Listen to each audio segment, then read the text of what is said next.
Hello,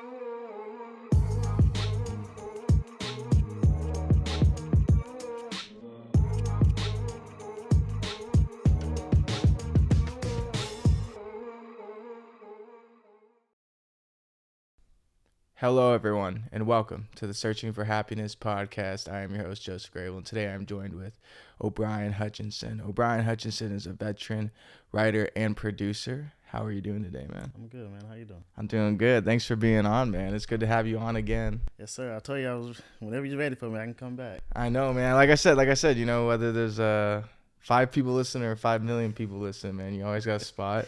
You're one of the day ones, man. I appreciate that, man. Yeah, man, of course. Good to see you still going. I see you got your video running. I know, finally. Oh my gosh, finally. We were talking about it when we did the last one. You was like you was gearing up for that. So I love your setup, man. Yeah, I appreciate it, man. It's a nice little quick setup too. It doesn't take too much effort. It takes like 30 minutes to set up at max, but you know, nevertheless though, it's been a weird journey. I think I said it like in my last episode, but like I think even over filmmaking, I think I've learned from this the fastest. Like in a sense of like I've had to make so many more mistakes a lot sooner. As to like filmmaking is like we've been in school for like 3 years. So all that's taken time, like a long time to like mess up. And this is like I have constant deadlines that I personally want to meet, and I have constant, you know, like the reels, like posting 3 times a day. That's really hard. That's work. That's work. I kept posting like I'm gonna put 3 times a day, and then I started doing it 3 times a day, and I was like, wow. I was like, that is a lot of work. Like, and to be a one-man show to do it is a lot. Like even people that I thought were doing it solo were not doing it solo like I thought they were, and so I was like, oh well, I should probably eventually get some help. But you know, like, well, you know, if it gets like any bigger, I'll probably branch out more. I mean, I think that'll be another part of the growing process is when it does take off, you know, then you can start expanding with your crew and everything. Exactly. So, yeah. Like that'll like give it. Yeah. Basically, like it'll give you a reason. But okay, let me do this a little bit, you know, a little bit on a bigger scale. So no, it's good though. I think. Yeah, I think kind of just like shows like everyone kind of starts somewhere too. You know what I mean? Like, not everyone has like. I mean, the fact that you started. So that's the thing. Like that's. It's true. It's true. You started. As long as you start, it doesn't matter how long it takes to get there. You'll eventually get there. It's all about consistency, really. I think that's like. It's hard to be consistent in film. It's hard because you have to jump from job to job. At least on the indie level, like we are, we're not like. I feel like it's different. It's different when the money is not necessarily there yet. So then it's like, you know, if you're getting paid for it, it's like, okay, boom, boom, boom. Yeah, but when the money is like trickling at best, you're still like, you got to keep telling yourself, okay, I'll just keep doing it. So I think it's very easy to get burnt out. Yeah, when you're working for free, yeah, it's that's what I try to explain to people, like, you know, especially people like back home or people that don't exactly like live in LA or California in general. It's like out here is like a whole nother ball game. You don't even like. I would say like 70% of the time you don't even get paid for what you do unless you're already at a high level. You know, if you're already at a high level, you're going to get paid. I feel like when you're at the high level, that's when you can kind of demand your price. That's like fair. When you're starting off in this space, people will try to not necessarily tell you what you're worth, but pay you based off of, oh, you're a film student, so I don't have to pay you industry rate when I could just. So I just stopped telling people I was a film student. That's fair. Wish I would have done that. I wish I would have done that. Now I don't tell people I'm a film student. Now I'm like, oh, I'm gonna graduate like in like a month. So it's almost been like a hidden secret. Like people be like, oh wait, you're in film school? I'm like, yeah, I've been doing this shit for like the last 3 years. They're like, oh wow, I didn't know. And I was like, they're like thinking in their head, they're like, son of a bitch. Like, God damn. That was on purpose. It's supposed to be like that. Yeah, no, that's smart though. You know, I don't. Well, and I don't mean to cut you off, but like I think what really made me decide to do that, it was like and it's not a knock to anybody, but it's like I feel like when you tell people that you're a student and you're learning, then they don't give you that same space to be the creative mind that you are. So I was like, why have to keep telling you this? Like, if I don't have to, when I go apply somewhere else, they don't care if I'm in school or not. So why do I have to tell everybody I'm in school? Like, I'm doing it, I'm doing this, and she got to the point where I was like, yeah, I'm gonna stop talking about it. And I'm graduating, the end of the month, and so we're just like, when that's done, it's like, okay, we kind of close that chapter and keep going. So. Yeah, no, I agree, man. It's a smart move to do. It's a smart move to do to tell people. I didn't think it was that smart because I think it's pretty smart to do. I think, well, I guess in my mind, I look at it from both ways. It's like I could probably miss out on some opportunities because I'm not saying I'm a film student. But the opportunities I've gotten as a film student, and this isn't bagging on anyone, haven't been that like high profile or anything. So like, I guess I kind of disagree because. I mean, I'm glad you agreed that it's a good idea because I didn't. I disagree that like every time I tell someone I'm a student, they're like, it's like the demeanor changes. Yeah, they're like, oh, I can use you. Yeah, and it's like, nah, fuck like that. Throw you around, you know, like, and that was what it was for me. I got tired of that feeling, and that's why I got so recently burnt out on it. I haven't been on a film set in like forever. I was supposed to just produce this film. And then like she texted me like the day of Thanksgiving and was like, I don't need you anymore. I was like, okay. I was like, all right. I was like, great news on today. You can cancel on me. It's fine. Yeah, it's cool. It's cool. Nah, on some real shit though. I just haven't been on set in a really long time because people just like use you to their full extent when you're not getting paid. And like I can't get paid. I mean, probably now I can, now that I'm closer to having a degree like next month. But like I can't personally get jobs that pay me to be on set. I always have to work on the free ones. And I'm so burnt out after 3 years about working on free sets. Like I just don't even want to think about it anymore. Every time someone hits me up to be working on something for free, like you gotta be a really good friend of mine for me to be like, all right, it's cool. Or it's like it has to be like I have to like, this is so, maybe this is just very like entitled to me, but like I have to at least like 95% of the crew. I mean, I feel like, well, that too. If I'm gonna work for free, I have to still at least the like crew or the project, like, because I've gotten in that space where I think I got a few ones under my belt, some good ones, and I'm like, I don't have to just take the job because I need the job, you know what I'm saying? So like, cause it's like before, I was having not really issues, but I couldn't necessarily get people to pick me to do what it is I was trying to do. So like, oh, can you do this? And I'm like, I just want to produce. Oh, okay, well, I don't really worry about it. But now I'm like, I can be a little picky about which ones I want to do. Yeah. If it don't, biggest thing for me is like if it doesn't seem like you have a plan together, I can help you come up with a plan. But if it's not meshing, I'm not gonna force it. Like, so I've had to decline a few projects, people that I like, people I'm cool with, and it's like, hey, no hard feelings. I can't. But daddy gotta make money, bro. For sure. My bills got bills. So no, that's my thing too now. It was like even Martebrix. Like I really wanted to be a part of Martebrix, but it was like a moral decision. It's like, okay, like I have like $12 in my bank account. I probably should spend those 2 to 3 days making money. And even though like it killed me to dip out on it, especially because the reason I dipped out on it, I can't even do anymore either. It's like, it's weird because you really want to do something, but then moral decisions get into place. And then you don't want to piss anybody off either. That was my thing. Is like, I didn't want people to be like, oh, Joseph, like, because to me, like how I started viewing myself is like, wow, I've kind of like started bailing on like a lot of projects, which makes me look flaky. And so like now, like I worry, I'm like, oh, do people think I'm just like flaky? Like, but it's usually I've just had a lot of serious things come up the last 2 months. You know what I mean? And like with Martebrix, like I told him, I was like, hey, like I'd rather work this weekend so I can go see my grandpa, but now I can't go see my grandpa because of his like retirement home COVID rules and like all these like crazy stupid rules that they have out there in his retirement home area.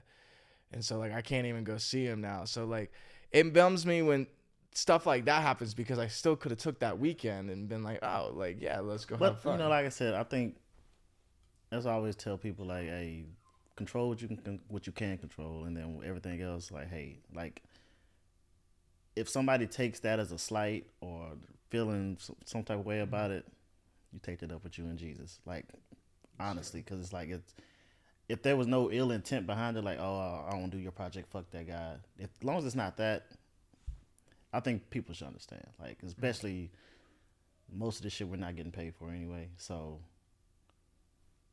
If something comes up, hey, bro, I'm sorry. I agree. Like, there's always more opportunities for us to work together. So so I wouldn't say don't feel bad, man. Like, and then from the producing team, like I'll speak for it, but we understand. So. For sure. Yeah. No, kind of going back to like working for free and stuff a little bit. I don't know. I'd say like 8 to 10 productions as like an AD. And probably like 6 or so productions as an actor. And as a student, to me, my question is like, how many more do I need to prove that I should be making money? Yeah, that's kind of where that's what's driving me crazy now. Is like, I think I've done enough to prove that I can do a job. So like, why can't y'all pay me like to do it? And that's the issue is people expect you to have like a degree with like 10 years of experience to get a job, like entry level jobs. I haven't figured out why. Well, I think I know why, but I haven't quite figured out why they make it so hard. And I think the only thing I can really come down to is this is something like working in film is something that a lot of people want to do. Mm-hmm. So if you made it easy for everybody to do it, it would lose its value. If we make it hard to get into shit, and then when people like everybody that starts may not keep going. So then, if you wash out the ones that can't afford to keep going or have to do other things, that I feel like that's the way it's set up. Like even living in LA, like it's not set up for. Oh, I'm gonna just move to LA and chase my dreams. Like it's not set up that way. Like if you come out here and not necessarily have a glimpse of a fucking idea of what you're trying to do, you'll be back where you came from. Like that's just how faster than you can blink. So I feel like because of the the living spaces out here and the industry wise, like I think it's set up to where like you kind of have to wait. Like you have to wait. You have to have very thick skin to live in this city.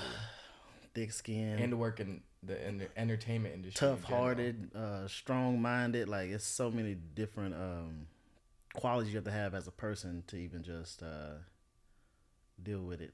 Just because people can tell you fuck you to your face, and unless you're paying attention, you won't know what they said fuck you. Like that's how smooth it is out here. Like it's so. Oh yeah. Everyone's incredibly passive aggressive here. Very. Incredibly. Very. I guess you can blame that on the California liberalism. I don't know. Like, yeah. I don't know. The entertainment industry in general is just, it's a hard place to be. It's a hard place to get into, and it's a hard place to stay on top of. But the payoff is insane. The payoff is what makes you stay. Like, if you can figure it out and make it work, like, because you got to think about it, man. Like, I think since we started school, it's been 3 years. It can take anywhere from 5, 10, 15, 20 years before you actually get that one. So I feel like not necessarily that determines if you actually love this shit or not, but you figuring out a way in your mind to make your life comfortable while you're here until that happens.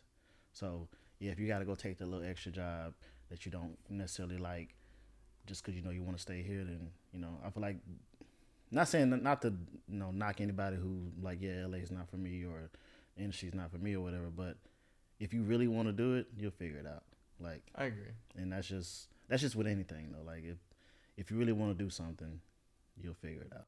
Yeah, and there's like the thing about the entertainment industry too is there's like a million different ways to get into it. Like it's like there's no, and you can be anything. Like you can switch around like it's nothing. Like there's no, like I always say, like if you go to school to get your business degree, you do your undergrad, go get your MBA, apply, intern at this place, and then they might pick you up at the end of the internship, or you go apply to the other place. There's a roadmap for most career fields. Like if you do this, do that, you'll get a job.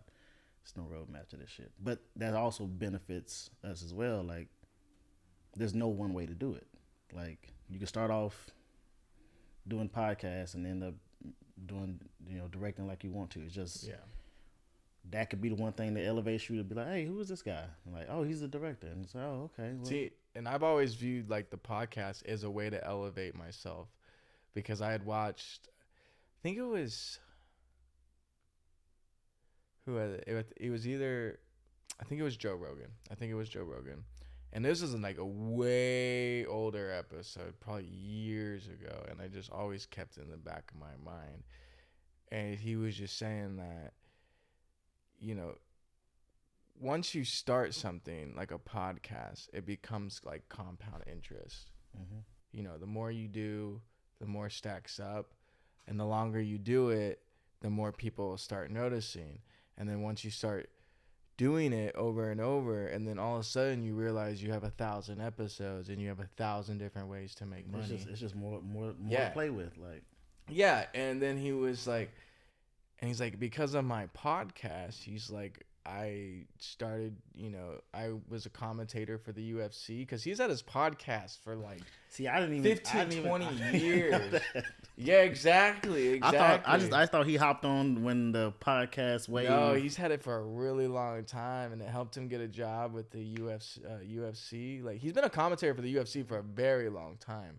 Because I know Joe Rogan as a comedian. Yeah, exactly. So it's like just to see where he's at now, like we was just saying, like Joe Rogan is like a prime example of like you can jump around in this industry like it's nothing. Like he's an actor, comedian, podcast host, producer, showrunner. Like he was like a host on Fear Factor. Like Joe Rogan's done a lot. I might not always agree with his views, but like he's done a lot, and he's a prime example of a person who has jumped around in this industry. If you need because most people need like a visual representation of what you can be.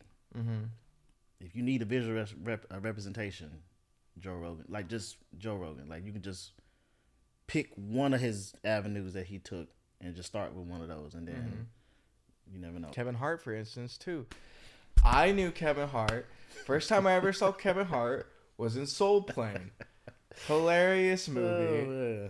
If you would have told me the first time I saw Soul Plane that this dude in baggy suit pants is going to be like opening like plant-based fast food restaurants, owning like 3 different production companies, doing this and this, I would have laughed in your face. I would be like, yeah, okay.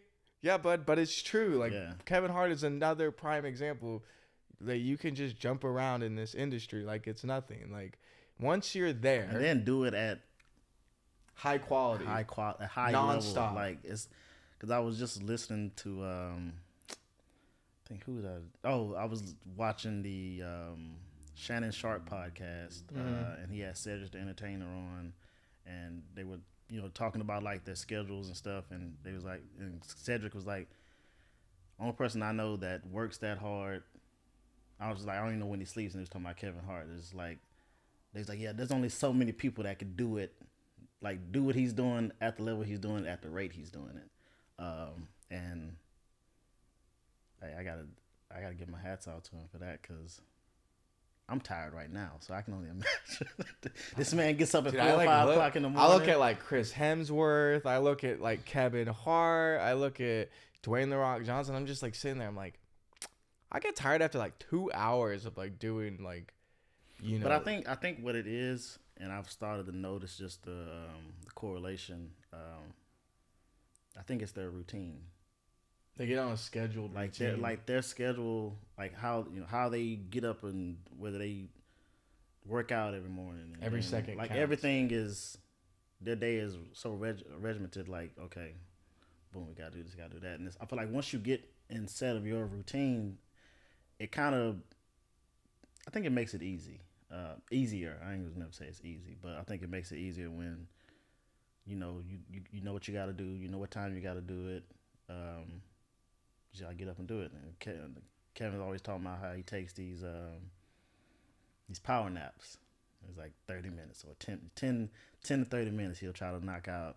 And he was saying like how he's like, yeah, man, sometime it don't always work out. He's like that 30 minutes turn into an hour and a half, and then somebody's waking him up. So I think at the level that they're at, they're trying to get. I feel like they're trying to get to a point to where they can like, I'm not trying to do this shit forever. So let me make as much as I can right now, so that way I can chill. I know for me, I'm not trying to be working this fucking hard at 70.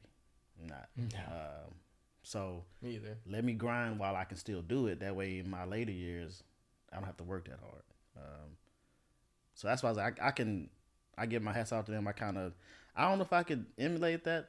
That's it's a little hard. I just don't see the need for me. Now I never tell somebody else what they shouldn't do. But hey, who knows? I know. I would like to be like a Kevin Hart type figure, dude. Like where I just like.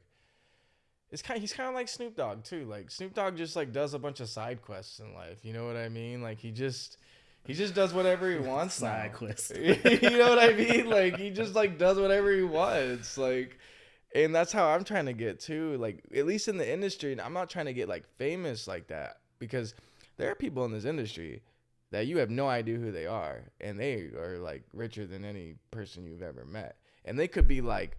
They could just be like the top grip in the world. You know what I mean? Like you can meet people like that, and you just like there's just so many secret rich people here. Like when I saw we know his name, but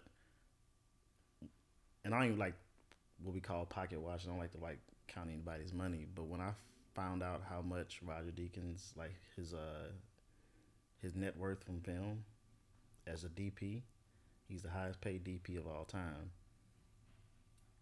Just as a DP, like just as a DP, and I'm like, mind you, he is like 70 years old, so he has been doing it for a long time. But it's a lot of money to make.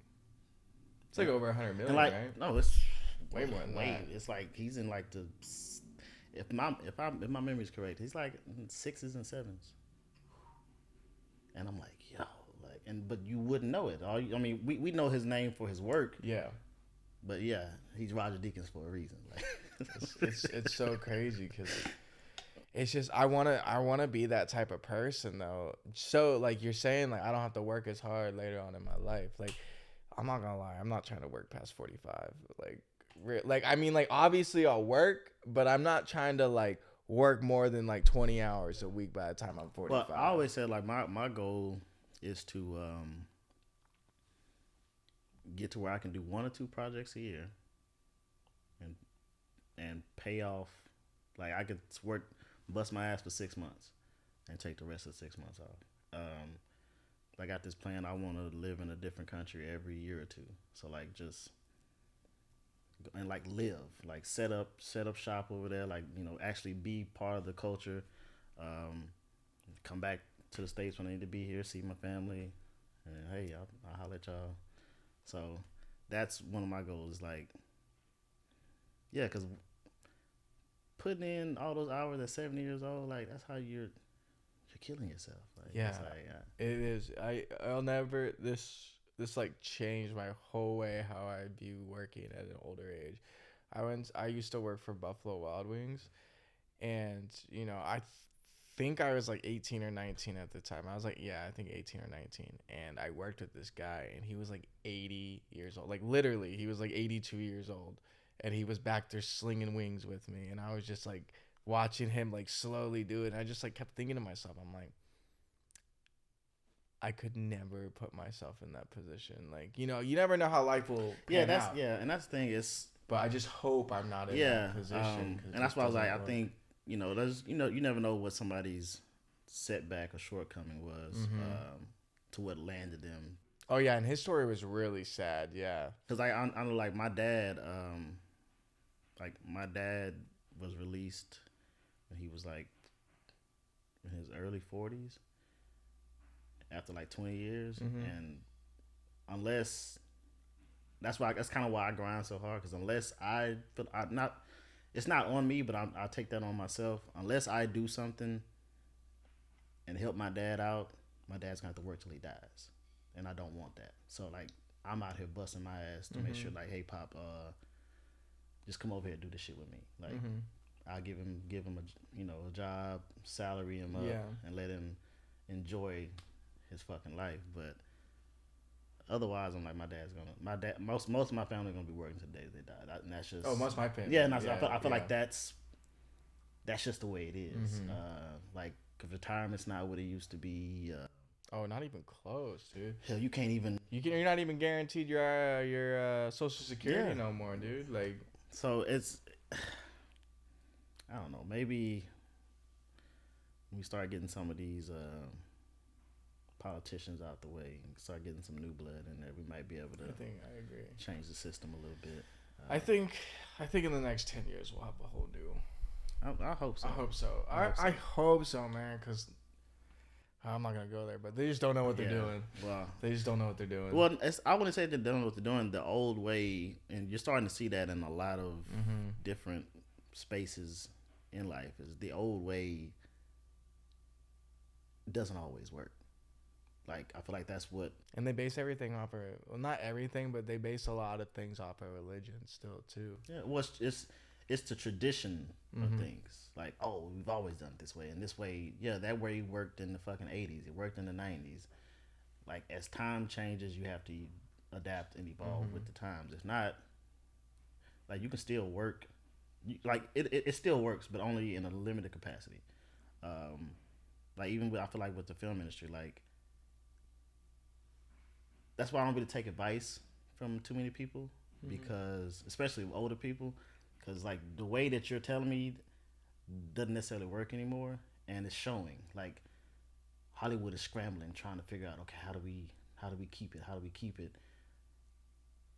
And I feel like they're stealing a lot of the ideas from the younger people. Like I always say, like, when the big companies figured out a way to stream, then now Hulu is still Hulu, which Hulu is part of Disney now. But when the Paramounts and when everybody started getting their own streaming services, at first, that was like, oh shoot, they got streaming. So then COVID hit, couldn't go to the theaters. Boom, that's the money. That's the money train now. And now you're starting to see everybody has an app. Everybody has a streaming service now. It's like the big dogs are looking down at what we're doing. Like, oh, okay, all right. So yeah, how can we? All right, and they take that and go like, so why not just hire us anyway? Like, yeah, it's probably gonna be bad anyways. Like, I never understood that too, and I'm so tired of remakes. I'm so tired of them. Trust me, I've actually lost my passion for watching movies. I have too. Like, I can't even sit through a movie unless I go to a movie theater. And it's, I don't even like going to the movie theater anymore. Really? Cause I would say COVID kind of.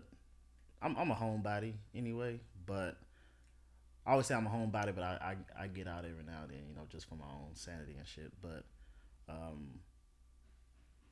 like, just going to the theater and just why can't I just watch it at home? I don't have to spend extra money. But yeah, I've kind of lost, and I was just talking to Reno about this. Like, I kind of lost the passion for loving movies like that. Like, I did too. It's my job now, so it's kind of like I still love it. I still want to do it, but it's like being in love with it. That's the part I'm trying to get back. Yeah, it doesn't feel the same for me as it did when I was a kid or a teenager or even like a younger adult. Even though I'm still like a pretty young adult, like when I first got to LA, I remember just being so in love with movies, and like now I'm just like, I would rather do honestly anything else than watch a movie. like to be completely honest, like and unless we honestly, go to the movie theaters. and honestly, I've started watching like so I watch a lot of documentaries, Mm-hmm. and I feel like the reason why I think subconscious reason why I do it is because documentaries is one thing I know I never want to do, as far as like filmmaking. I don't think I ever want to make a documentary. Like I'd probably my company would probably produce one, but as far as me working on a documentary, I know I never probably would or want to. So I watch a lot of documentaries just because like this one thing I don't have to critique. I don't have to like if I'm watching a movie or a show and I'm real big on the story. So if I'm listening to the dialogue and they be like, oh da da da, and I'm like, that was weak as fuck. Who wrote that? Like like, or you could have just put that part in there, and that would have made that scene hit harder. So when I don't have to do that, that's when I feel like I can enjoy it. That's why I was like, I think my biggest outlet is stand up comedy. That's why because it's like I'm not a comedian. I can't critique it. Yeah. So I can just either I watch it. If I like it, I like it. If I don't have to critique it. Like if I'm watching a movie and it's like, oh, that was a fucking terrible cut, or there's too many shadows. It's just like when you're in film, like you notice everything. So it's like you can't just. A movie's got to be really damn good if you just sit back and shut up and enjoy it. Like I think the last movie that I saw that. I mean, I watch movies and don't feel like I have to critique them all the time. But the only one that I would say just really just took me out of it, made me sit the fuck back was it wasn't that great of a movie. I'm not gonna hype it up, but it was Ambulance. Oh yeah, Michael Jake Bay. Gyllenhaal. Yeah, Michael Bay was the director. Yeah, yeah. It was just so much going on in that movie that I was like, okay, just watch it. Like my heart, you got the Apple Watch, you got the heart rate monitor on it, so like there's so many fucking explosions and shit, and the heart rate monitor's going off, and I'm like, oh shit, I'm getting hot. So it's like that was the first movie I've seen in a while that just took me out of that filmmaker space where it's like I just watched the movie, and I told people I was watching it, like, oh, how was it? And I was like, I mean, it's a Michael Bay film. Like, I mean, you go there to see shit get blown up. Movie. Like, yeah. it's just you go there to see shit blown up. Exactly. That's exactly how I describe Michael Bay to people. They're like when I remember I explained to my mom one year, and she's like, "Who's Michael Bay?" I was like, "The one that all the cars blow up, and the movies that all the cars blow up and shit." And it's crazy. I didn't know it was. Because I didn't really know much about the movie. Like, I ended up going to the movie to see something else, and by the time we got there, we pretty much missed half the movie. So I was like, we just find something else since we're already here. And I'm watching, I'm like, yo, there's a lot of shit going on in this movie. Like, Michael Bay has discovered drone shots now, and every damn, I'll say 90% of the movie is drone. Like, it's just, and then it's taking you all these bends and turns.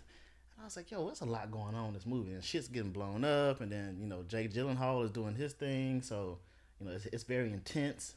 I'm like, man, who the fuck made this movie? And I googled it while I was in the theater, Michael Bay, and I was like, makes sense. It's a Michael Bay movie, like, because I was like, it was to the point to where there was unnecessary explosions.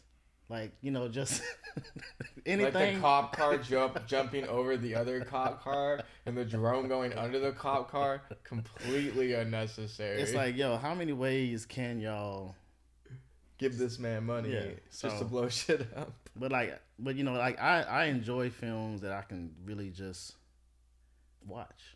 Like, I mean, I watch a lot of stuff. Like, I'm still trying to get around to Black Panther, Wakanda Forever. That's good. I've heard nothing but good things about it. I think I'm gonna wait until when I get a break when I'm not exhausted. So it's like, cause like when I do get a break, I'm like, I don't want to do shit. Yeah. I want to sit here and drink my wine. It's sports on TV 90% of the time, so I just want to sit here, drink my wine, watch the Lakers lose, or So I'm like, that's what I'd rather do on my downtime. And I've been trying to like allow myself to rest. That's so important. Yeah, because I feel like, because it's something that I preach, like, get your rest. But when you're actually, moving around, like I have a meeting here, and then I might have class right here, and then I got another meeting, and I got to be over here to shoot, and I'm like, okay, but just even like when I say allow myself to rest, like even when I am sitting still, it's hard to tell myself that you can just be still. Like I feel like I could be sitting there trying to enjoy it, and it's like I just feel like it's something I got to be doing right now. I need to be doing something right now. So I said, I think after school is done, I think I'll be because that's one less commodity That's just one less thing on me right now. Yeah. Because I know everybody is excited about graduating and stuff, and I'm kind of like, I don't give a shit. I've been in college since 2017. I do not care to this point. Like my mom's like, we're gonna come out and do this and this and this. I'm like, yeah, because I've been going. I was like, I'm gonna go to work the next day if I got a job. I got out the military 2015. This is my second degree, so I'm kind of like, I didn't know that. Yeah. You have another degree? Yeah, it's a whole like that one is in like broadcasting and shit. Oh wait, I knew you did broadcasting, but I didn't know you completed the degree. Yeah. Oh, snap. Well, like so what I did was I don't want to give my secret away of how I finesse the system a little bit, but what I did was I transferred out here and I just sent back because I only had like 3 classes left. So I came out when I came out here. I completed those equivalency classes. I just sent the shit back, and I got that degree. And then coming up on this one, I should do that. Hey man, once I picked like it, I didn't even half of the shit I don't design. Like I never really designed for shit to go the way it's gonna go. I kind of just things kind of happen, and then I see what it is, and I'm like, okay, how do I maneuver from this? And it's like boom. So. Yeah, this is like my second degree, man. So it's like I'm kind of like, whatever. And, people are like, oh, how do you feel? Are you excited? And I'm like, I don't have anything negative to say about the school. I don't have a lot of positive shit to say either. But I'm not gonna be a negative ass person and sit here and, oh man, the school is this, school is that. It's like I know what I came here for, and I got exactly what I came to the school for. So that's the silver lining for me. And I'm like, I like that. I can leave. And they never have to see me again, like it. Which, trust me, which we know how that's gonna go. Yeah, if you start winning stuff, we'll see about that one. We know how that's gonna go. So, but I was like, I don't feel any negative feelings about where I'm at right now with the school. Like it's that's like, good. At the end of the day, it's a piece of paper that matters to some people. And I don't mean like for us, which we should be proud of that. That's an accomplishment. But I'm saying like to the people that we're trying to go work for or work with, it's nothing. They don't care. Like, it's so weird how the world works like that. Cause that's the scam. That's the scam. That's the scam. Mm-hmm. It's a scam. Yeah. They make you go to college to get this degree, and then you get the degree, and then you can't get a job because whatever fucking reason that's they like, want. That's the scam. That's the scam. So it's like, when you look at how much shit we have to do just to even get a little bit away there, it's like, man, all this shit's bullshit. This country was founded by people who worked. Somehow it became, now you have to be educated to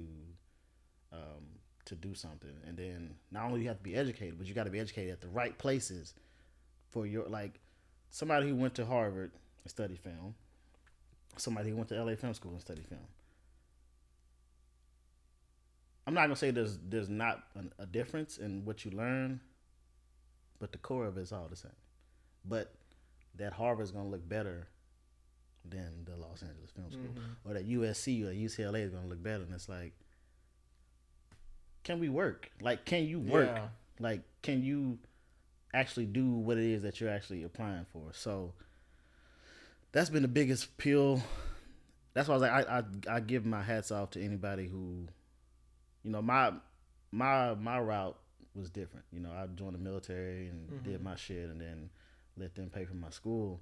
But I give my hats off to anybody who pays, or their family pays, or they pay out of their pocket for the education, because it's a scam. So it's like, what you did all that for what? That's why like now, like after, since like 2017, 2018, starting college then to now, I got what I wanted, but to be honest, full honesty, I don't think it was necessary for me to go to school. Like, at least in our business, and same thing with actual business, like the business is, you don't need to go to school for that either. And it's so weird for me that this is just now clicking in my head about film too, because when I went to business school, all I thought about in business school was, I don't need business school, I can just do this myself. And then I think probably halfway through film school, I realized that too.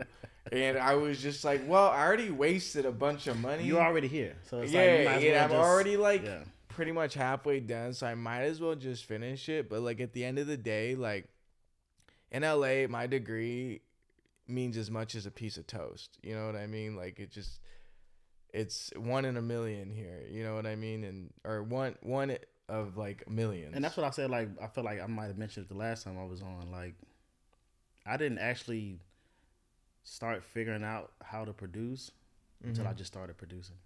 Like, exactly. The classes were like very, because I always say, like, I don't think, let me not say it like that. I would like for the school to really expand on the different programs. Like, I feel like the school is very centered on directing and cinematography, which is great. But why have these other programs and you're not going to put that same energy into it? Like the producer course, entertainment business could definitely do. All those could definitely use some work to really set people up.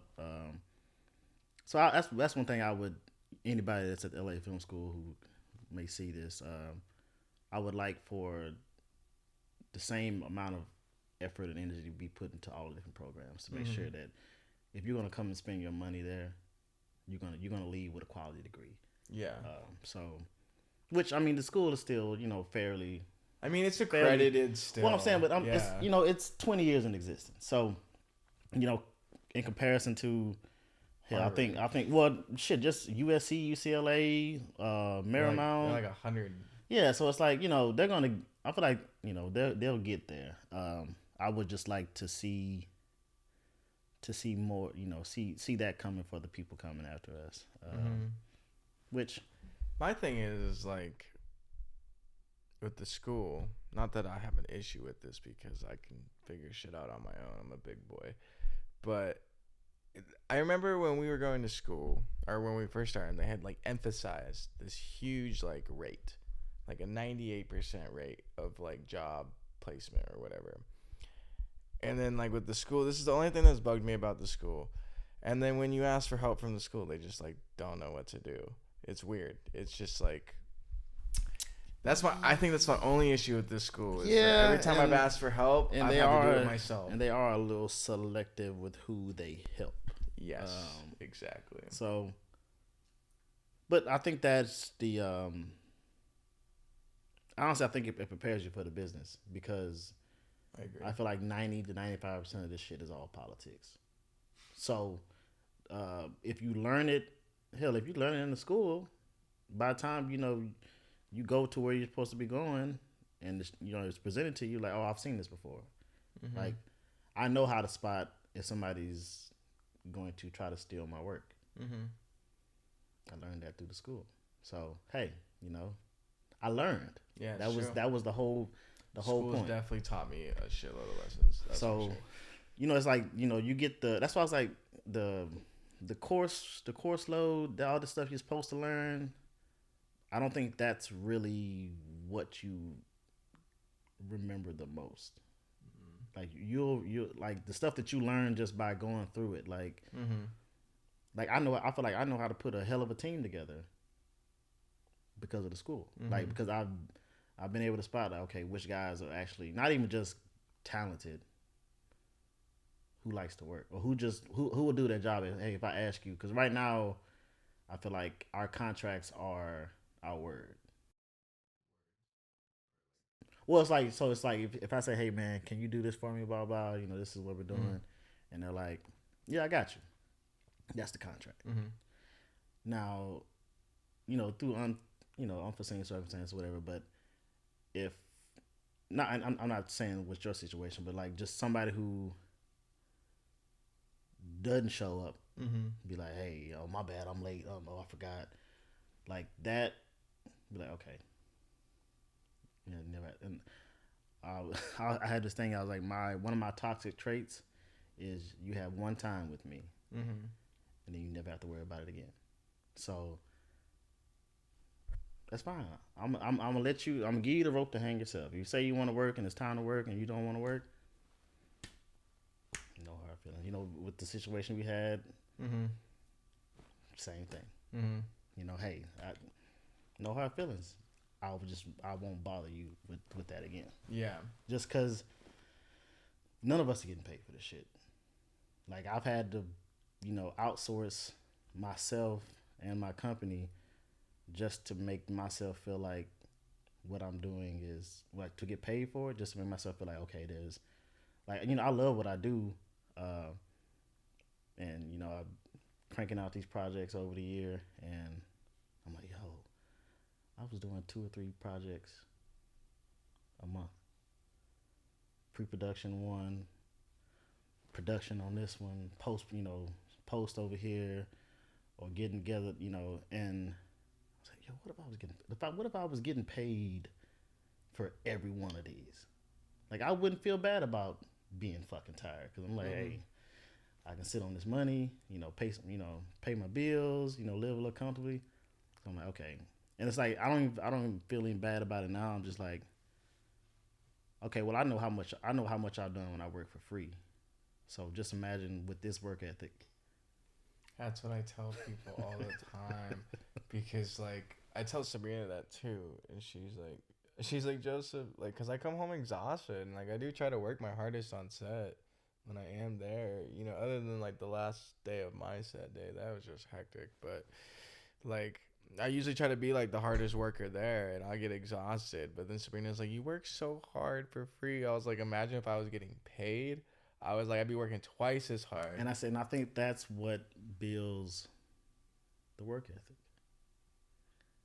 Builds character too, because and I don't want to like spread hate on anybody or anything, but you see these people that get like instantly famous, like off TikTok or YouTube, or they act in like one movie and they ended up being the breakout character, just like instant famous people that do like one thing and then they're famous. They never like experience the industry and whatnot. I feel like this prepares us for, if we do blow up, it prepares us for that. Yeah. And also I would say the quicker you get famous, like, everybody's like, oh, you done made it, you done blew up, whatever. The quicker you get famous, the sooner you have to start maintaining it. Because nobody wants to just be the one hit or the flop or whatever. So the quicker you get famous, now you have to really stay on it. Like you can't let your star dim. You have to take the roles and then hope that the roles you're actually getting are actually going to do something. But it's like it just starts. It's like you're jogging, and then you get famous. Now it's a sprint. A full-on sprint. Marathons, it's a marathon, but you have to sprint to keep your level As up. to where we're just doing a marathon, but we're just jogging, slow boogie, cruising, walking at times, slow boogie. Yeah. So that's what I'm not in a rush to be famous. I'm not in a rush to be rich. Yeah, me either. Because I know that when that button is pushed, I have to keep that up because you know the more money you get, the more fame you get, your lifestyle changes. It kind of goes back. I remember we had a conversation maybe like a month or two ago. It was about Kevin Hart again, and it was like, once you're that big, you're just a machine. Like at that point, you're just a machine that goes into a cycle, and you have to just keep going, and you can't turn off. And that's why that's why I think that's why I think the reason why that they're doing it the way they're doing it is because they know that they're not going to be doing that forever. I agree. So it's like, let's get as much as like I know Kevin Hart for sure. Let's get as much as I can right now. And he's getting it. Yo, he's getting it. Yo, like, and I'm, you know, I think like this might be a bold prediction. I think Kevin Hart, if not but one of probably gonna be one of the richest like comedians to ever live. And I think that's where, and I agree. I think where a lot of people are missing the point is that Kevin is not just a comedian. He's not just an actor. He's not just a businessman. Like when Kevin Hart is 70 years old, he's gonna be mentioned with the names of Warren Beatty and fucking, you know, these moguls. Like that's what like what he's doing right now. That's building a mogul. Like you're not just you know, Sam Jackson for the longest highest paid actor. He's an actor. You know, he does commercials every now and then, but he just acts. What Kevin and Dwayne and you know a few other people are doing, like that's how you build moguls. And if you notice, all these people are friends. So when I'm pretty like I had this in my head like when Kevin Hart started his tequila company, I'm pretty sure The Rock called him when he did his and like, hey man, I just dropped my Terramana, man, da. Oh, you got tequila? Oh, I'm finna get a tequila. Like, and that's what like with your friends, I don't like to do this comparison thing. Like we're all equal, but we're all different. So you should get inspired by somebody else doing somebody else. Like you doing this podcast shit, that inspires the fuck out of me. Now, do I ever really just want to do podcasts? I don't know. Who knows? But seeing you do that, it's like, okay. And I think Shaq talked about it one time in a interview he did where he was saying like, and I don't necessarily agree with the verbiage because there's certain words I don't like, but he was like, I can be jealous of you and not hate on you. Basically saying like, I could want what you have, and that inspires me to go get it. Versus, oh, you sitting over there with your, he got it made.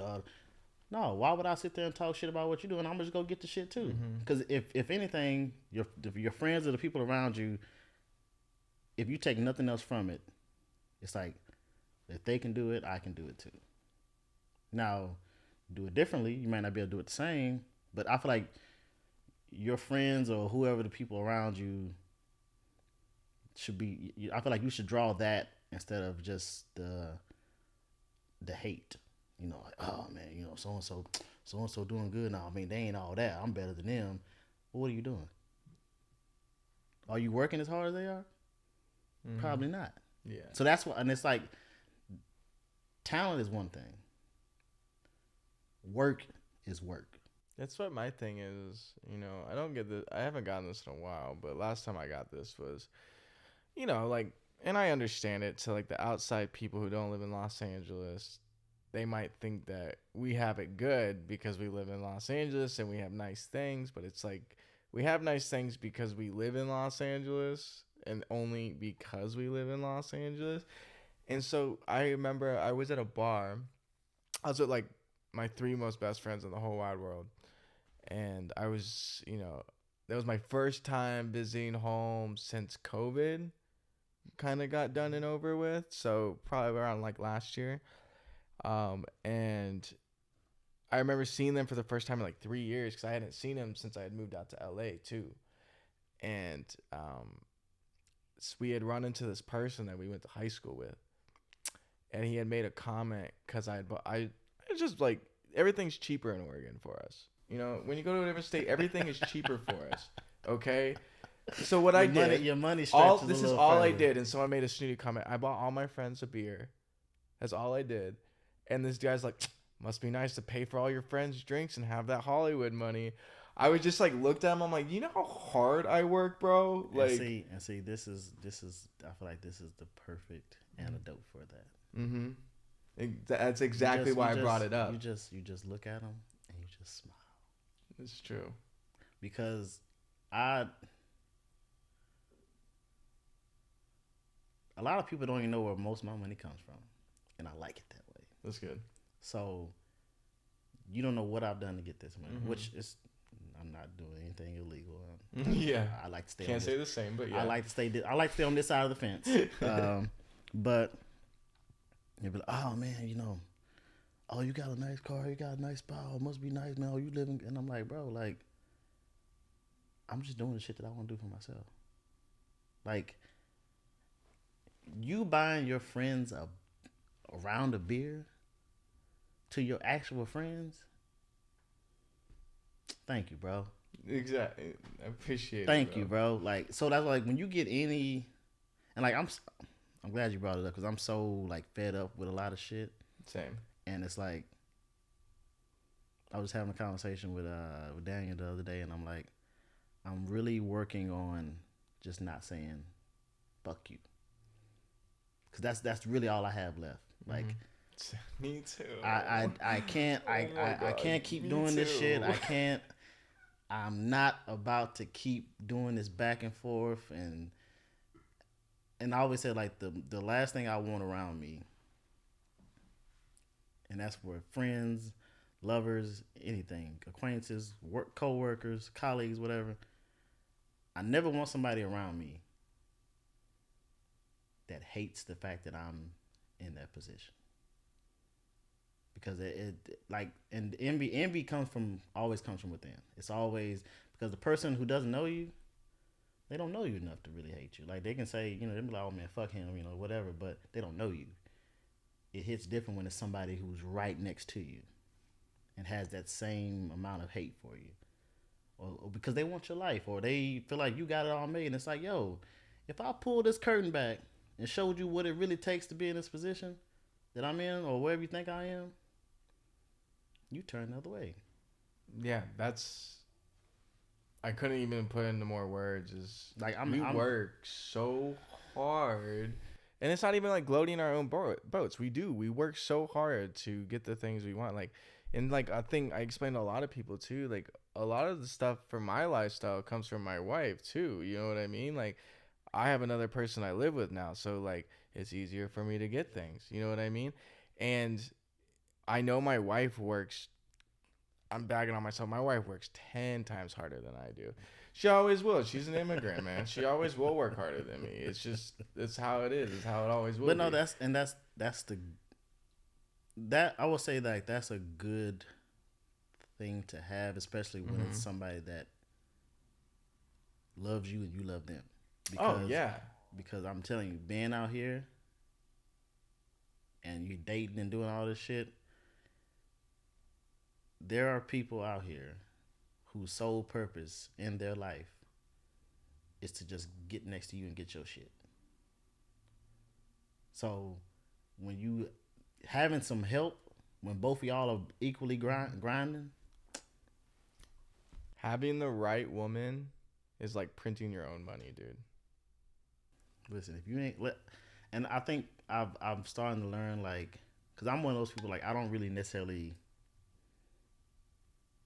I've gotten so used to just doing what I've been doing without support, or like I don't need nobody clapping for me. Like I don't need the applause. Like that's not what I'm doing it for. But I know having that support, having that person with you, come home to every day, and you know y'all both go knock out y'all day and come home, and it's like and you know that person is grinding for y'all, not just for themselves. I say that's probably the one thing being in LA, like without having support, which I spent my whole life not needing shit. So I'm 31 years old now. Like I don't really need too much. I know what I do need, but when you grow up not having, it just sets you up for what you know, like.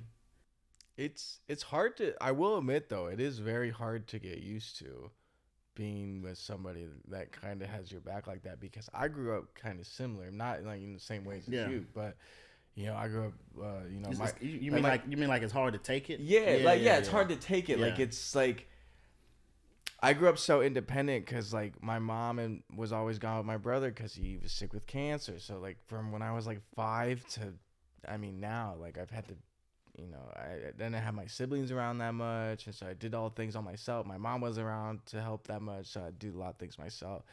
And so, you know, I think I've always had that support system because of, you know, my heart condition and stuff like that.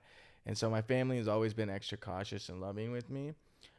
But as I've gone with Sabrina, and I've been with some women that are the complete opposite of her. When I got with Sabrina, I kept thinking it was like a joke, like a genuine joke. For like a good year, you were waiting for the rug to be pulled out. Yeah, for a good year of being with her, I thought it was a joke. Like I thought, like, okay, this girl's gonna like get famous and then like just like laugh at me or some shit. And then like when I got to know her and like got to see the type of person she was, I was like,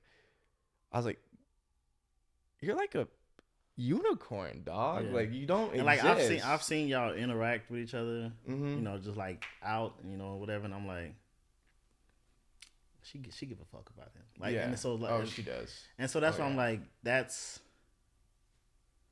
the part I think about love, where it's like when you know it, and then somebody who's not involved can see it and be like, hey, you got a good one right there. Like, just, you know, it's just, that's when I feel like that's when it's just like boom, like, you know, you got it's the synergies there. It's a beautiful thing for sure. I mean, you know, love is a beautiful thing when done. Yeah, and I will admit I do take advantage of it at times. You know, I mean, who doesn't? You know, get in fights. You know, spending away from time from each other, whatnot. But I think in relationships, that's still super healthy too. Because me and Sabrina together, we've been married for almost 2 years now, and together for 3. So like, well, you know what they say in Hollywood? That's like y'all creeping up on like 10 years. Yeah. Pretty much an old married couple already, man. No, for real. It has its moments, but at the same time, like, you know, I like, me and her discuss this. Like, we're very open with each other. So sometimes we'll even talk about like, oh, like, you know, it's weird how like we talk about like, we understand, like, we're not cheaters. Like, we aren't. We both are not cheaters. Like, we're very loyal people. But we discuss like things like, I understand why people cheat in LA. Like, if you're a cheater, like if you're, you know, just have always been a cheater, this is like the city of temptation. Listen, if you can't keep, it's why marriages don't last. If you can't listen, because this is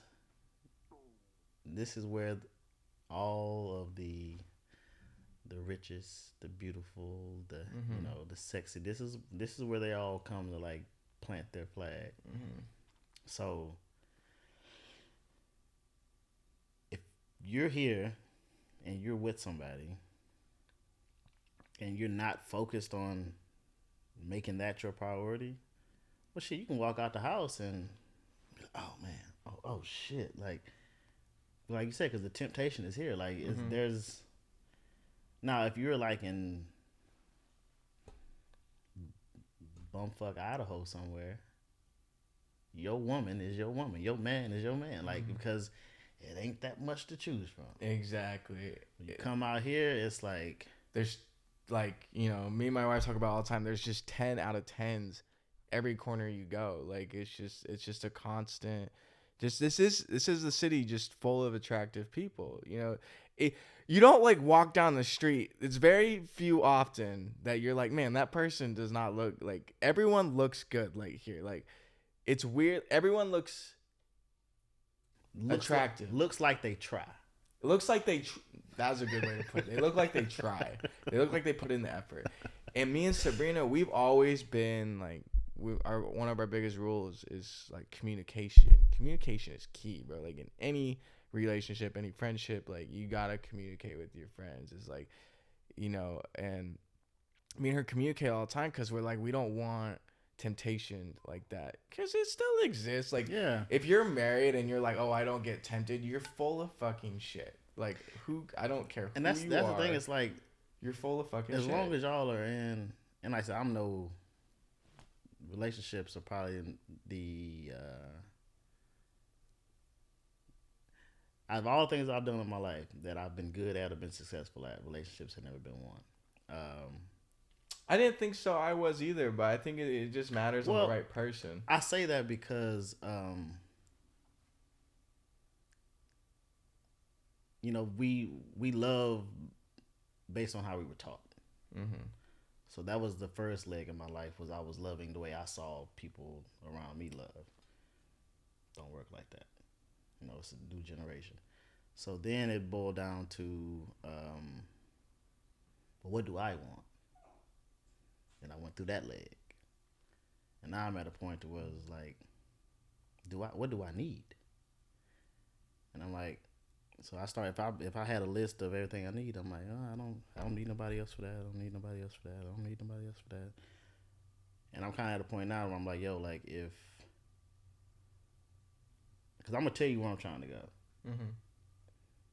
Then I'm going to see if you can actually stand next to me. Like, because I've done my fair share of dating out here, and not everybody can stand next to you. Like, it's hard. And it's like, I don't believe in putting that pressure on somebody. It's just like, are you comfortable in this space? If you're not comfortable, if you can't handle this,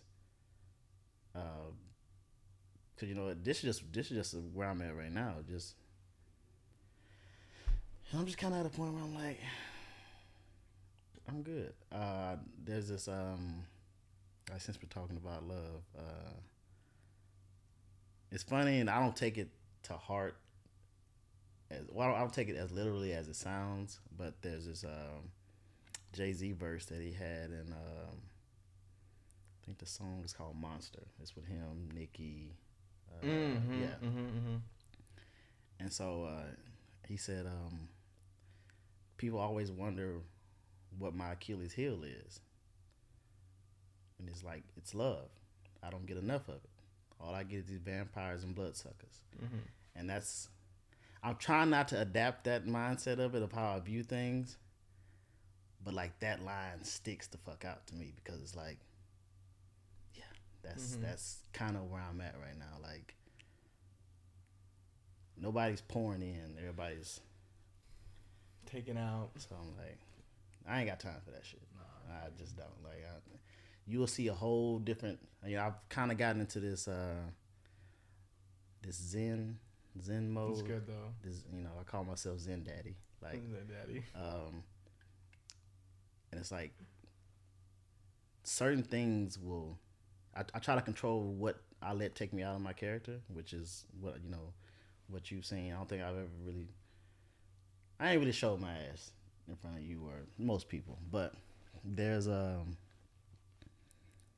when provoked, I'm a whole nother person.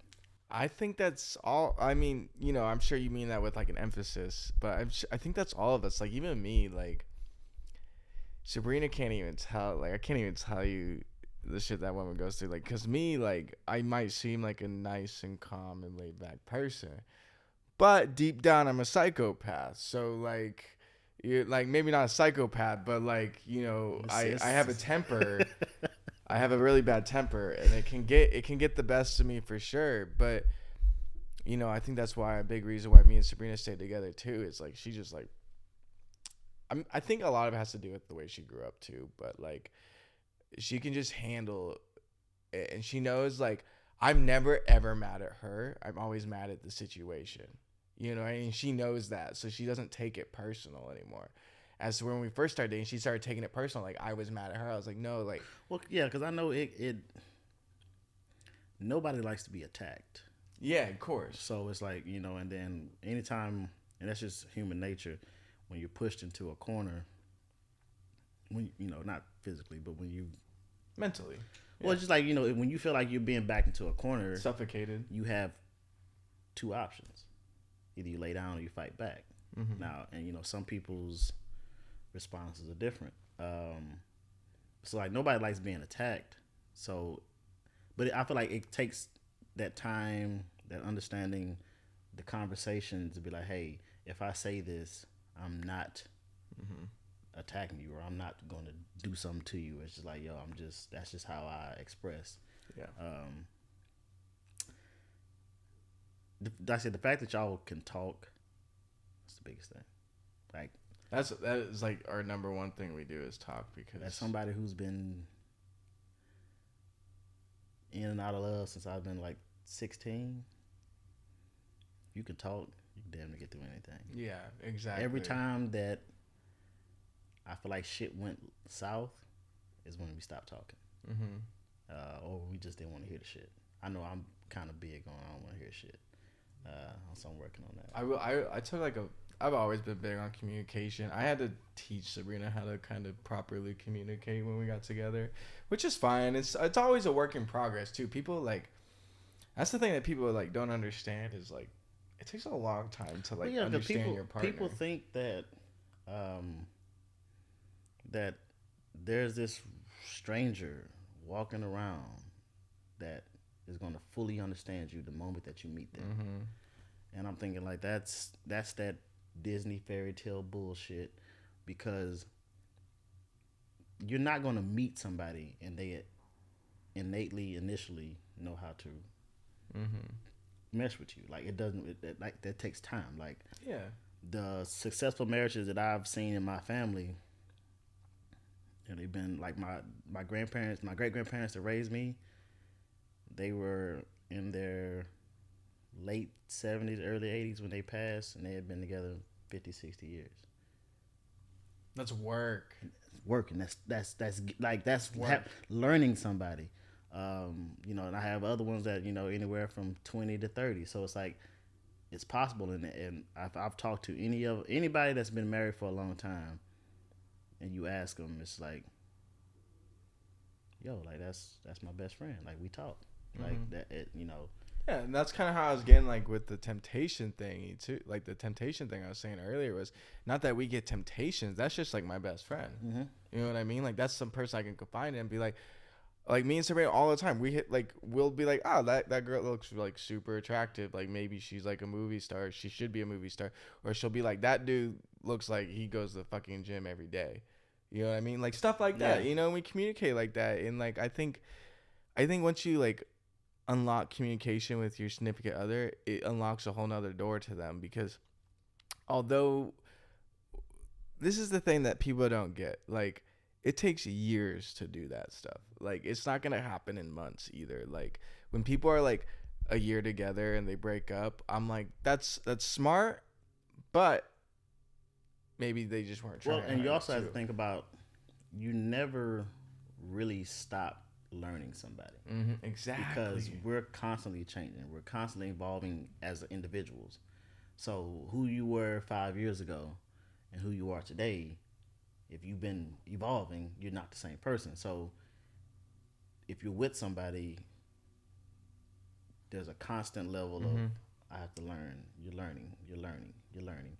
Because you're not the same. Like you're like, I don't think you'd want necessarily somebody to be the same, but I think the biggest thing I would take from what you said was, well, I'll say that I would add to it would be, when you're consciously and subconsciously thinking about every action that you do and how it will affect your partner, I think that is what makes for longevity. Mm-hmm. It's like, okay, I don't want to do this because I don't want them to feel this way. I don't want them to have to go through this. Mm-hmm. So I feel like when you're constantly, it's like, because the temptation gonna be right there. Like, man, I could take that. We can go right now, back of the car, wherever your thing is or whatever. Mm-hmm. Like, well, we can sneak off and go do something.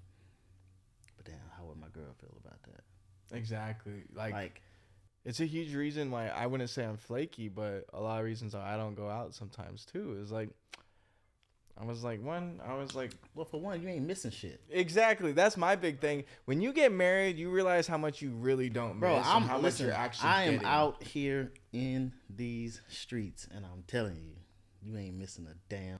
That's what I tell Sabrina all the time. She's like, "You don't want to go to this event. You don't want to go to this event. You don't want to go to this." I'm like, No, you I'm know, like, it's good to get out. Yeah, it's good. Yeah, it's good to get out, but it's like it's the same people doing the same shit.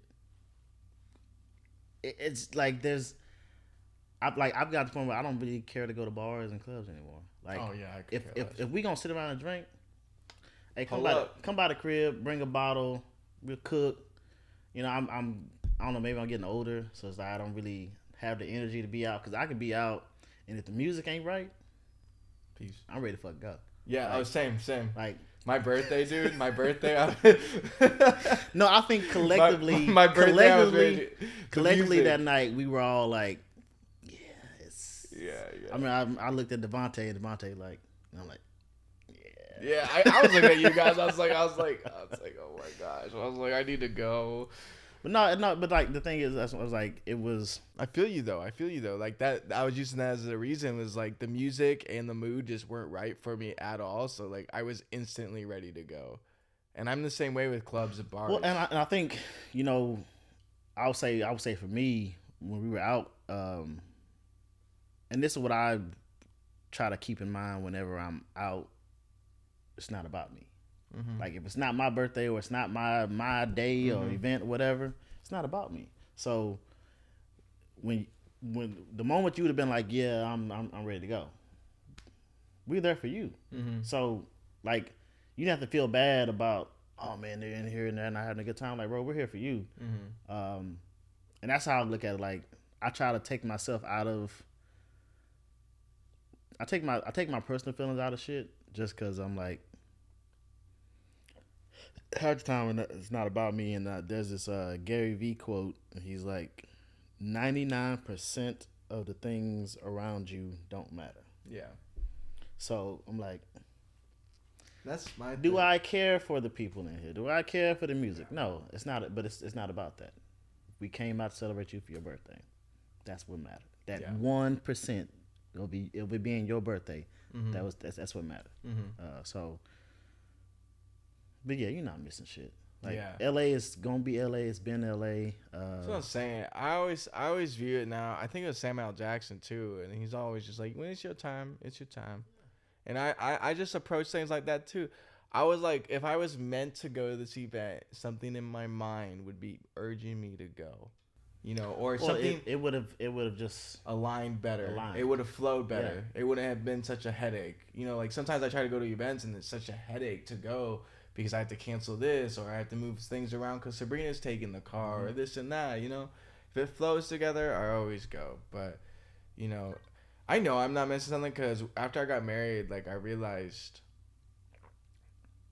my whole, like, view on family completely changed. Especially when I went to Brazil, too. It even changed even more. And, like... You look like you had a great time. Yeah, I had a great time. I learned what family, like, you know, I love my family. I love them to death. But my family isn't close. Like, you know, like, families of, like, immigrants. I feel like that's the beautiful part about, one, traveling, and then two, you know, by her family being out there, you get to see, families are families. Mm-hmm. Families in their essence are all the same. But things are different. Mm-hmm. And it's like, when you get to see how, like, because there's like two sides to my family, like my dad's side and my mom's side. Mm-hmm. My dad's side is a lot more loving. Mm-hmm. Now they're hard. They're not, you know, they're not the type of, oh, come give me a hug, I'm proud of you. Not that type of love. Mm-hmm. But it's more, whenever y'all around, it's like, hey, you hungry? You good? You need anything? Like, it's like, this is a different type of love. Now, if I go to my mom's side, it's a different type of love over there. But it's like when you get to see love in different forms from families, it's like that's a beautiful thing. It's like, so and the fact that they welcomed you, you know. And I feel like the sign of a good family is, yeah, that's my baby. Mm-hmm. how you like. I don't care. I don't have to like you as long as you take care of my baby. Then we're good. Yeah. And I feel like that's the core. And then if they actually like you, it's amazing. It's amazing. They loved me too. They loved me too. They absolutely loved me. It was such a fantastic time. But I think that's a great high note to go off to is families just love, and life is beautiful. Like like you're saying, you're not missing out on much. Yeah, and no. as I've gotten older and I've gotten married and stuff, I've realized how like beautiful family and life. And really we're about to go into some new spaces. Yep, new chapters in our lives. And so just think about it like this: the spaces that we're about to go into are going to be the spaces that define us. We're supposed to be. Like the places that we get invited and the things that we're getting to do and all this. That's what we're supposed to be doing. Yeah. So it's like you're gonna enjoy it because it's like, yeah, this is part of what I'm doing. So new chapter. I'm glad we got to. Cause we did the first episode beginning of the year. This one. And this is close out the year. I'm glad we're both in good graces, good spaces. Me and too. More power on. Yeah.